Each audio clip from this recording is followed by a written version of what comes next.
Hello friends, চলে এসেছি আর একটা বাংলা থেকে ইংলিশ ট্রান্সলেশনের ক্লাস নিয়ে। আজকের ক্লাসটা হচ্ছে শপিং রিলেটেড, মানে শপিং রিলেটেড যা কিছু ট্রান্সলেশন হয় বাংলা থেকে ইংলিশে সেগুলোই চেষ্টা করব তোমাদের আজকের ক্লাসে শেখানোর জন্য। চলো ক্লাসটা স্টার্ট করি। আমি কি এই বড় বড় বাক্সগুলো নিতে পারি? Can I buy those large boxes? আমি কি 6 নম্বর সাইজ দেখতে পারি? Can I get this in a size 6?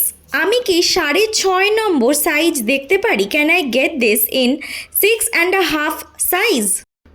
আমি কি টাকাটা ফেরত পেতে পারি? Can I get the money as refund? কিংবা তোমরা বলতে পারো can I get back the money. Refund মানেও ফেরত পাওয়া। ওকে, আমি কি এই জামাটা পরে দেখতে পারি? Can I give this dress a trial বলতে পারো, নয়তো বলতে পারো can I give this dress a try. আমি 7 নম্বর জুতোটা পরে দেখতে পারি? Can I wear the number 7 shoe and see?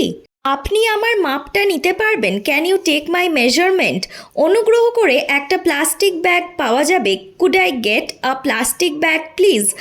আপনি সব পেয়েছিলেন যা যা খুঁজছিলেন আজকে? Did you find all the things today you are searching for?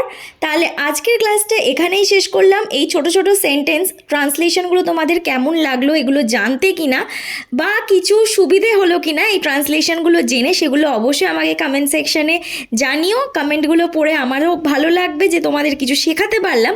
আর চ্যানেলটা, মানে এই ক্লাসটা ভালো লেগে থাকলে অবশ্যই চ্যানেলটা সাবস্ক্রাইব করো আর তোমাদের ফ্রেন্ডসদের সাথে ক্লাসটা শেয়ার করো।